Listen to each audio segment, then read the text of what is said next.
Hi everybody, I'm back with Cookbook. I'm here in tropical Cleveland, here with John Burroughs. He's a Cleveland native. I as well am a Cleveland native. We're going to talk about his small press today. He's got some great titles here. Octung 2, it's an anthology. He's got his new book, Lost and Foundering. He's got plenty of books here we're going to talk about. We're also going to make Grandpa's Famous Chili, is it? Yeah. All right, Grandpa's Famous Chili. So sit tight, and we'll be back. Thank you. I'm back here with John. We're in John's kitchen. We are here in Cleveland. We're making Grandpa's Famous Chili. John is dicing the onion right now. Green pepper. He's got, I think, some jalapeno, is it? Yes. Okay, we've got canned tomatoes. We've got some ground beef on the stovetop here. Just some basic chili elements to it. And we're going to talk about some literary stuff. So, right on. I'm trying to make Chris cry. If this doesn't work, I'll read him a poem. Anyway, so John, where did you get this recipe now, or? I forget where I got it, but I've been making it for probably 30 years, and my wife, God rest her soul, was a fantastic cook. Okay. And so she made everything better than me. The only thing she thought I made better was chili, and the grandkids agreed. So okay, that became Grandpa's my thing. Yeah, Grandpa's Famous Chili. All right. Now, so you said you've been cooking this chili for about 30 years. How long have you been doing writing and? Since I was a teenager, so Teenager? Okay. probably 35, 36 years. No, how old am I? 52. Yeah, since I was 14, I guess. Okay. So I can't add minced garlic All right. because I'm too lazy to mince it myself. Oh, there you go. So a lot of these episodes have been themed around certain aspects of a writer's life. I've done episodes with community activism. I've done episodes with traveling as a poet. Specifically, I wanted our episode to focus on running a small press. So, in your opinion, exactly. I mean, and then this will probably take the rest of the episode to talk about it. But how did you start Crisis Chronicles? Well, doing a small press is kind of like cooking. I mean, you learn as you go, and when you start out, you kind of don't know what the hell you're doing, but if you don't give up and keep going, hopefully you eventually get better. It didn't really start out with me intending to start a press. Okay. It was just a matter of I had just started getting involved in the poetry scene. Even though I'd been writing for years, it was mostly for myself. Yeah. I think a lot of writers they come from those kind of roots where they keep things private, and then there's a point there where they want to be able to share that, yeah, that's what happened. I just decided. I think it was actually Diane Borsnick who said, people like your poems. You should put together a chapbook and put it out. You don't. I'm like, because I didn't feel like submitting. I was just kind of like, I don't know, I don't like rejection. Yeah. So as I was starting out, I just started out putting together one little slim chapbook of my poems, like 14 pages, just to hand out at readings. Yeah. And because my blog was called The Crisis Chronicles, I just put Crisis Chronicles Press on it. Okay. But I really wasn't meaning for that to be the genesis of a press. It was just, me, wanting to express yourself. Wanting to express myself and give out the book.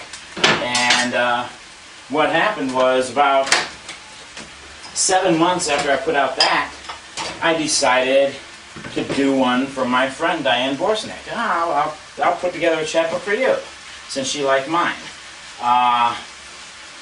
Then some people, like on social media, started seeing that I had done a chapbook for her, and they were like, "Oh, would you do one for me? Would you do one for me?" So I started getting these random submissions from people. Oh, wow.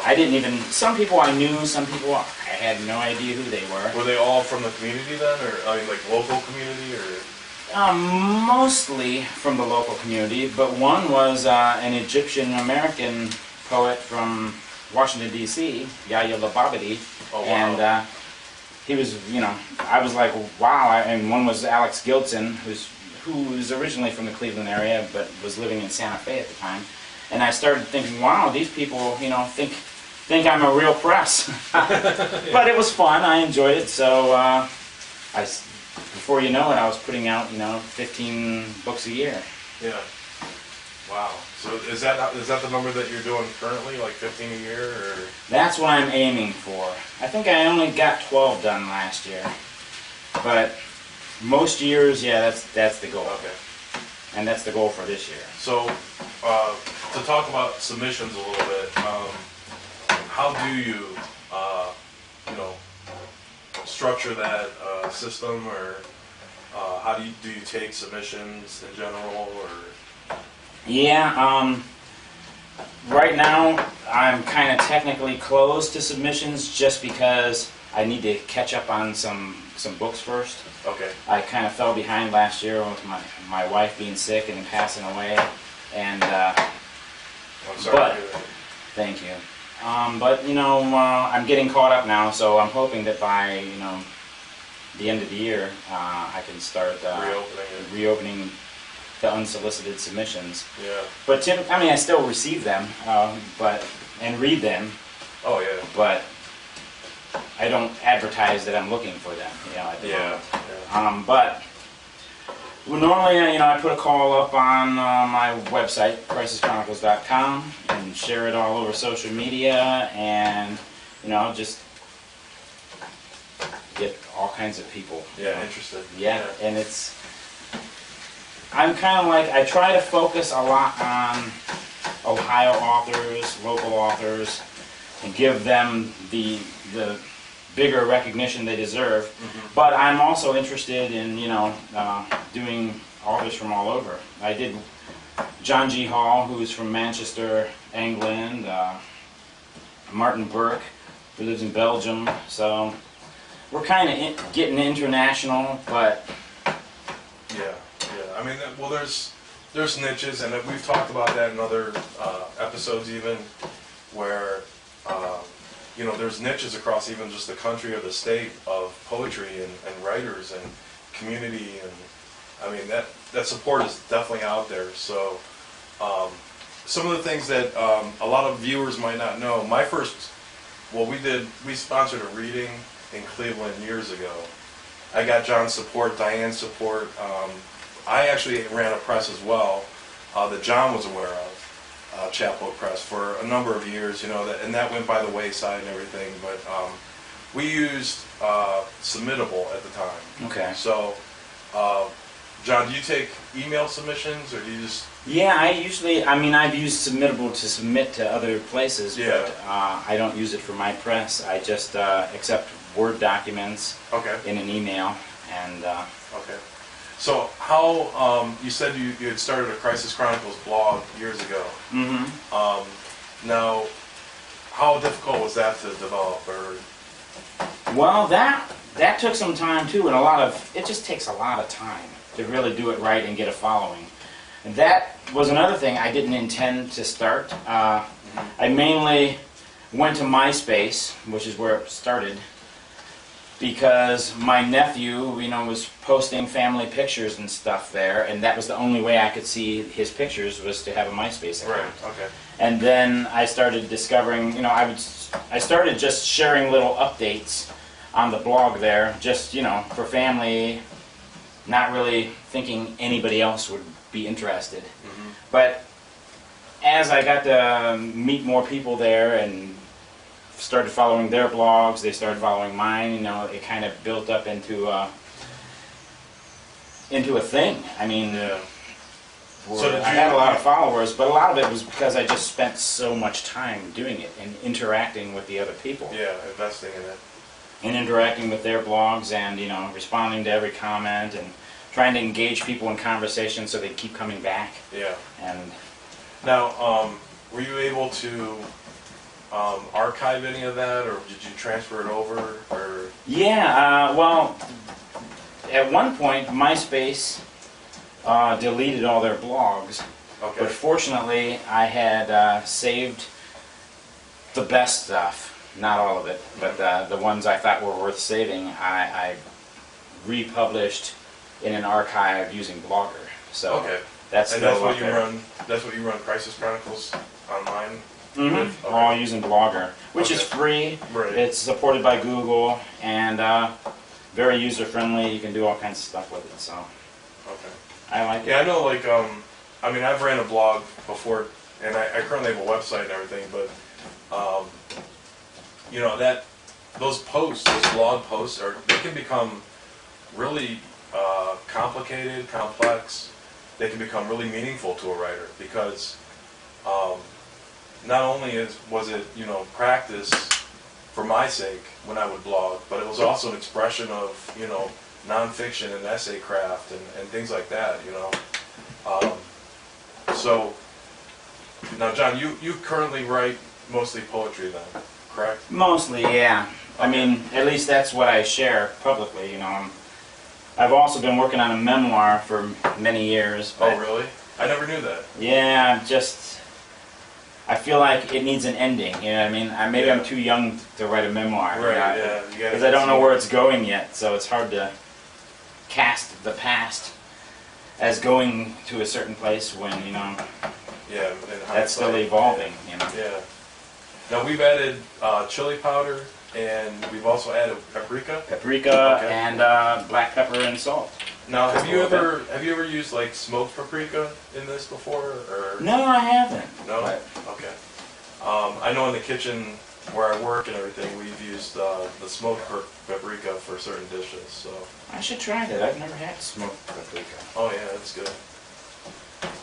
All right, everybody. So we're gonna let this simmer a little bit.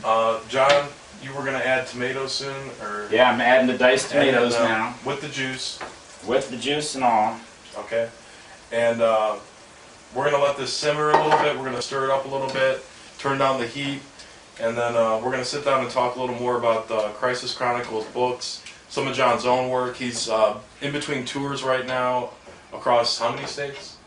Well, I just came back from Oklahoma, Arkansas, Missouri, Kansas, and now I'm going up to New York and New England for Wow. the rest of May and part of June. All right. Well, there you go, guys. So we're gonna let this simmer, and then we're gonna talk a little more with John Burroughs. Thank you.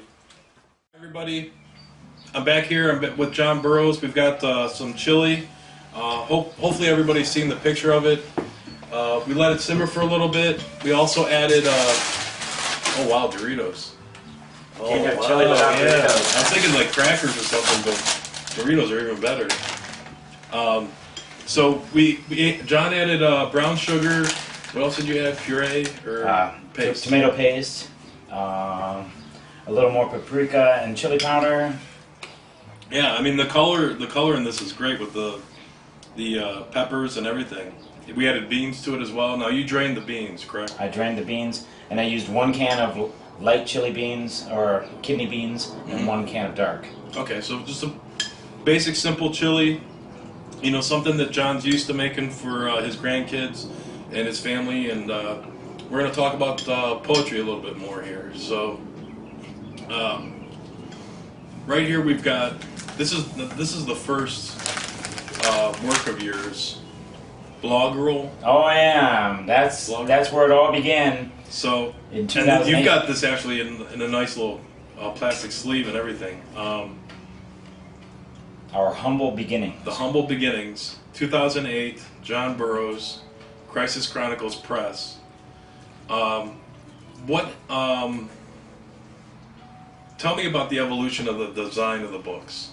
You know, this is a really simple, if anyone can see that, this is a really simple design, real simple production. But as you can see, John started getting a little more complex in his design work. This is a Stephen Smith book, collection of poetry. Pretty big volume there. Here's one that he worked on with Guide to Culture, which is another. It's a co-op small press and venue here in Cleveland, correct? Mm-hmm. And this is a collection of essays or journal entries by a local author. Um, how do you go about the design work, or how has it evolved? You know.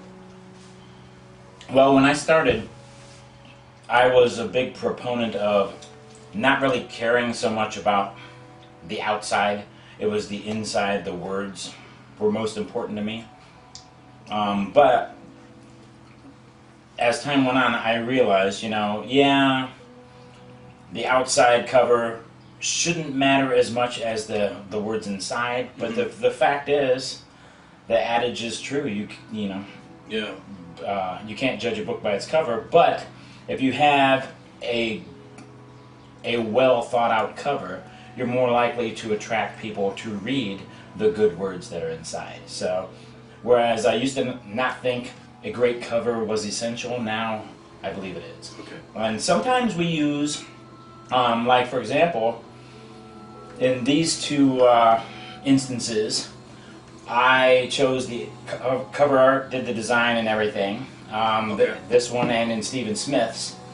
In other cases, although I did use Stephen Smith's art on the cover, okay, but it was my design. In other cases, the author has a very strong idea. Maybe they have their own artist they want to do their cover, okay, or they have their own design. Like for example, we just published Carrie Gunther Seymour's. Mm-hmm. She works as a graphic designer, so she had already prepared a very nice cover, and I'm like, oh, that's great, let's just use that, Yeah, so that helps out a lot. It saved me some work, and the same with Liz Bly. She had a friend of hers design this cover, and again, I thought it was perfect, so I didn't need to do anything with it. Yeah. Now, so would you say that that's kind of like your first step for marketing then, is the cover itself, or? Mm-hmm. I wanted to talk a little bit more about how you promote the authors and how you see that.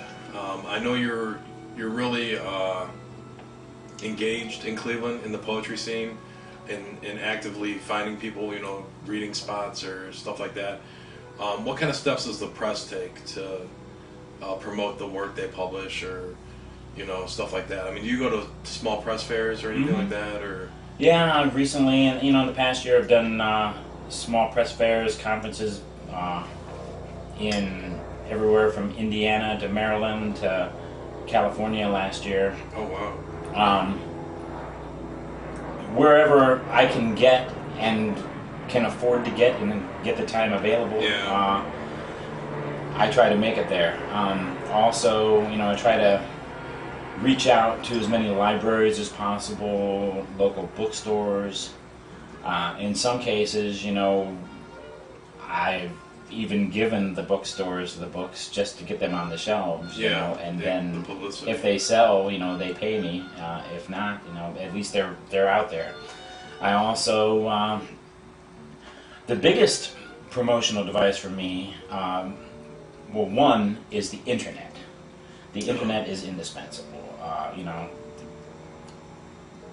One reason I have 5,000 friends on Facebook, it's hard to really know 5,000 people that well, and I prefer deeper friendship relationships, but sometimes, casual acquaintances are good too, Not only do I want them to see everything I'm doing, see the books, maybe be attracted to what I've published, my authors, the events I put on, but I also want to see what they're doing, because there are a lot of these people are great authors, great publishers in their own right, and I often buy as many books as I sell, just because, like if you saw my office upstairs, there's just so many books everywhere. But I think it's a very reciprocal thing on the internet. You really have to give to get. You have to participate. Participate. You have to engage with the other authors, read their work, support other small presses, and then in return they support you. If you're all putting out good quality work. So, would you say that most of your sales and everything that they come from, live readings, or they come from online parts of it? It. It depends on the author. many of the authors, we do the typical arrangement we have is that the author gets us so many free, author copies of the book, and then they can procure as many more as they want for half price, which is, just slightly above my cost. Mm-hmm. That way, for example, this book, a book might cost $4.50 to print. We're selling it, I'm selling it to the author for essentially what it costs me to print it, but then we're selling it for, maybe $9. Mm-hmm. So then if I'm selling the book, I'm making enough to at least recoup my costs, and if they're selling the book, they're making some money themselves. So commission on their work, yeah. As far as the press, we're not really trying to make money as much as we are just to break even and keep it sustainable so we can continue publishing books. Some books lose money. Some make money, and then that money just goes toward publishing the next book. So it's just kind of like nobody's getting rich off of it or anything. Yeah. But I wish the poets could get rich off of their work, and all artists, but I guess that's a fantasy in many ways. Well, let's talk about some of your own work here for a minute. Now, you won the first poetry slam you ever participated in. Is that correct? Mm-hmm.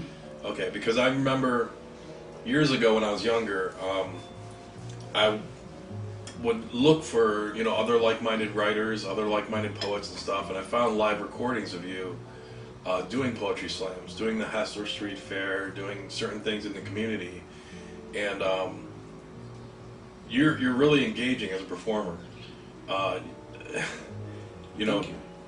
I don't know how much of your work you consider performance or not, but if you want to just elaborate for the audience on your personal, take on performance of poetry or, slams, anything like that, Well, when I started out, performance was, my comfort zone, because I had been involved in theater, playing roles, so it was easier for me to perform, so I wrote a lot of poetry that lent itself to performance. I wrote a lot of slamish poetry, and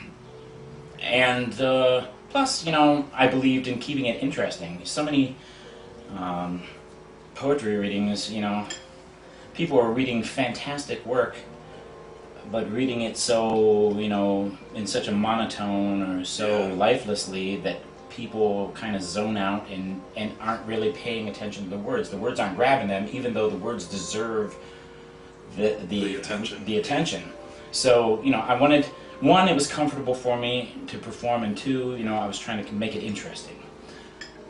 That said, I was doing that 10 years ago, and my more recent work is not really performance-based at all,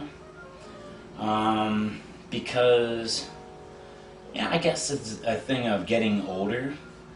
Maybe, not as much testosterone flowing through me. Maybe not feeling so much like I need to prove myself. I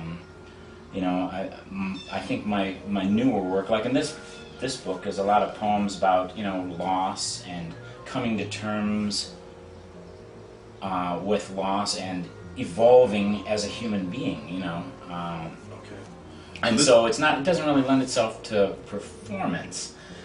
It works better on the page, but it's still a challenge to when I read it aloud, to try to keep from putting people to sleep, but without overperforming it. And So would you say then, to extend on that kind of thought, how much work does Crisis Chronicles accept that might not be performance art, might not be performance poetry, but it's good? In book form, maybe it's from an author that doesn't like public appearances, doesn't like public speaking or something. Have you ran into that issue, or have you? Yes, and we've published pretty much all kinds of work. There are a few poets, I've published, who just are not comfortable going and giving readings. Yeah. But there's such good writers, and you know, the work on the page is so engaging.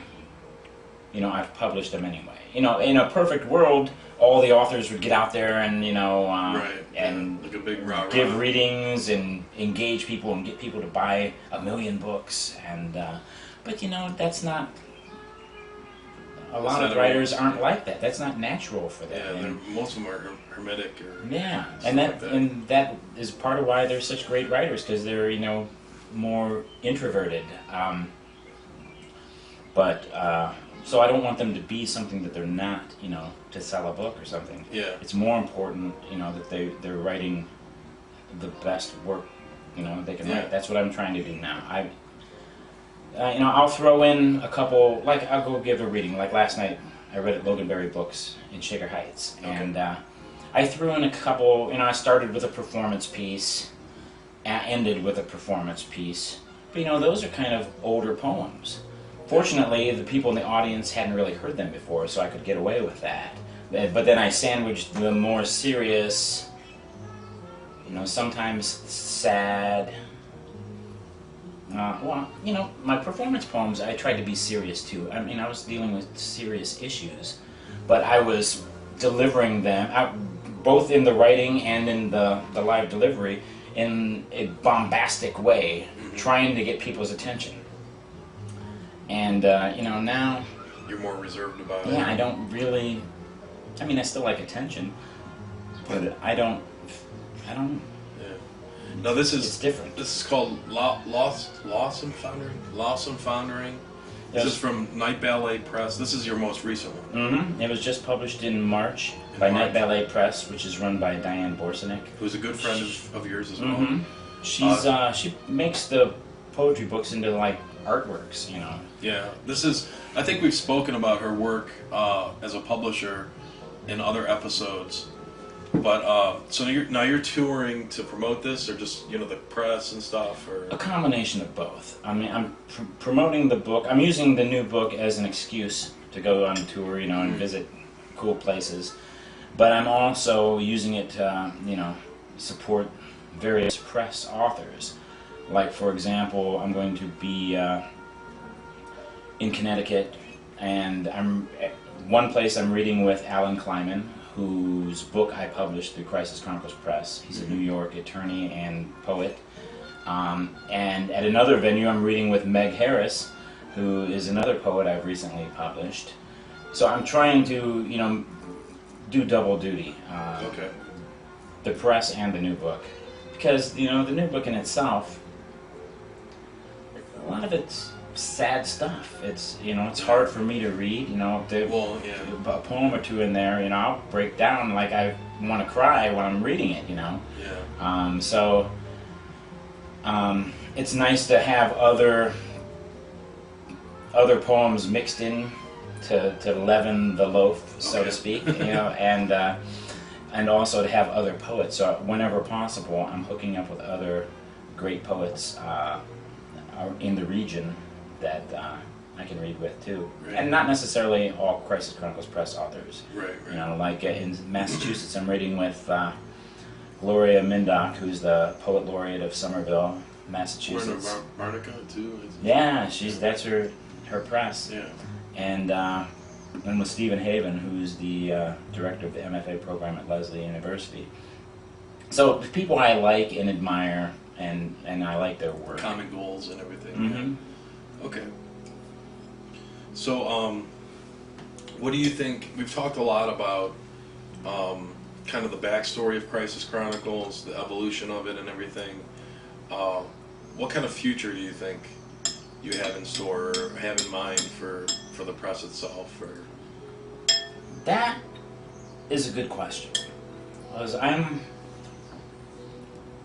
especially in the past, you know, year, 14 months since my wife passed, I'm reevaluating a lot of the stuff I've done, you know. Things I enjoyed, you know, like putting on events, publishing books. I'm reevaluating, where I am, what I want to do. Do I want to do something different? I'm still enjoying publishing the books, but like I have 12 books I need to publish in the next year. Mm-hmm. And it's like I've been in a terminal state of Production. Being, so busy all the time and with so many things in front of me to do that I didn't have the time to do as much writing as I would like. Okay. Yeah, spare time and there's a lot of other passions I have, like music. I used to do theater, and I'm not doing either of those really anymore because I don't have time. Yeah. I can understand that. As speaking from my perspective as a, I work for a big corporation as a chef, and that takes up all my time too. And there's points of my day, my week, my last even year or so that I've had to sit back and say, Chris, is this right for me? Is this, because I don't have the time for that. I don't have the time to enjoy reading often even, and so I can really appreciate that, John. But just to kind of go on another subject a little bit, have you ever had a bad experience with an author or a negative experience? Yeah. Okay, because I've had a couple. You don't have to explain it too much, but I did want the audience to understand that there are pros and cons. I want them to be forewarned if they were to start their own press, or even working with small presses. I want them to just be as informed as possible. So, if you want to elaborate about it, you can. If you don't, you don't have to. Yeah, I don't want to say anything negative about one of my authors, but there have been a couple instances where there were misunderstandings and just misinterpreting things. stuff. Yeah, people were difficult. They thought I was probably difficult. Like for example, here's a generic example.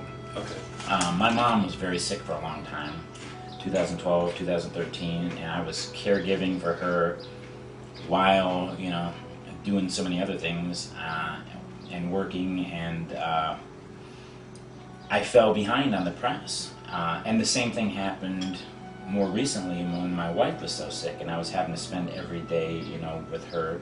That was my priority, but I went like 8 or 9 months without putting a book out. So I had authors who had been waiting a long time for their book, and I didn't feel right. There were times when, as much as I loved the work and I loved the poet and their poetry, there were times when I just said, man, I felt like quitting, because I was like, I can't put my mind into this press stuff, when my wife is so ill and I'm so distracted, and maybe I should just quit. But I didn't want to leave my authors, in the lurch, as some other presses have had to do for various reasons. Yeah. So I think there were a couple who at times thought I was never going to get their book out, Yeah, but they kind of lost faith. Like Stephen Smith, for example, we talked about doing this book years ago, and finally got it out this year. Now, fortunately, he's a friend. I've known him for 11, 12 years, and he was a big influence on me. And he's a very nice, gentle soul, and he was very patient. Some poets were not as patient, and rightly so.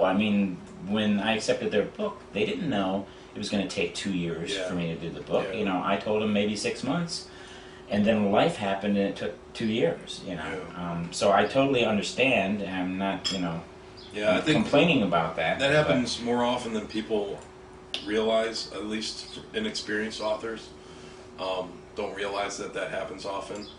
When I was running the chapbook press for myself, the Burning River, towards the end there, I ran out of money and I couldn't publish anymore. So I left certain books I had to give up on, you know, and let the authors know and come out publicly and say stuff, and you know that it's upsetting, you know, in the fact that you feel like you've made a commitment and you haven't followed through and all that kind of stuff. But also there's the fact that the work itself is meaningful and it should be out in the world, and at the same time there's the author themselves that is, you know, you don't want to what's the word, you know, insult them in the process, but it's life. It is life, you know. And money has been an issue too sometimes. Yeah, you know, it really I couldn't is. publish a book on schedule because I was waiting, you know, to make the money I needed. Oh, to pay I was the running printer or my whatever. press. I was running off of grants because I was in culinary school. I was getting grants while I was in culinary school, and I was running it off of grants. And at one point, I just sat down and either not pay rent that month or go all the way with this book, and I had to pay my rent. You know, it came down to that, and you know, that's when I started to realize, because I wasn't getting the grants anymore. I had graduated, but I don't think inexperienced authors are not always aware of how complex some things can be, even when it's a small press, because there are, you know, the things outside of publishing, outside of being an author, that just human things, you know, I mean, just basic life things that happen. I'm sorry to hear that happen to you, you know, but I think those miscommunications also happen often. You know, I think, you know, you have to find a good working situation, whether you're an author or a publisher, you know, and I think that that's something, hopefully, that the audience can take away from this, you know, and I think that goes for, you know, authors and agents and authors and just about anybody, you know.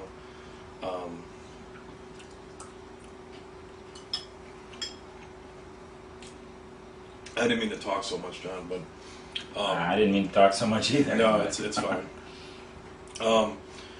Real quick, wanted to just kind of end the segment here and discuss where you're going to be next. You're going to be in New England? Mm-hmm. Okay, so where is this reading? On Thursday, I'm going to be at the Portsmouth Book and Bar in Portsmouth, New Hampshire, reading with Stephen Haven, and we're going to be backed by the Beat Night Band. The Beat Night Band. It'll be kind of a lot of improvisation too, because, you know, we will never have performed with this band before, so Okay. it's going to be kind of fun. And then after that, on the 19th, I'm reading at the Clinton, Connecticut Library with Len and with Alan Kleiman. Okay. And then going on to Rhode Island, Maine, you know, New Just York. traveling some, huh? All right. So then you'll be back. When does your schedule kind of wind down? Are you coming back to Cleveland anytime before the end of summer, or I'm coming back June 5th. June 5th? Because one of my authors, Juliet Cook, is having a reading on June 6th in Lakewood, so I want to come back for that. And then I'm going to start working on the next book, All right. which is by Chris Stroffolino. He's a great poet from California. So Okay. So, folks, this is John Burroughs, Crisis Chronicles Press. His new book from another press, Lost and Foundering. He's going to be on tour. If you're in Cleveland, look up Crisis Chronicles. He's got a webpage, he's got a blog, all that kind of good stuff. So, and he makes really good chili. So, that'll be it for this season, this episode. I appreciate everyone that has watched and followed the last few months, especially you know, Darren, his help with this and everything like that. We'll be back again next season with a new series of interviews and everything like that. So thank you, everybody. See you.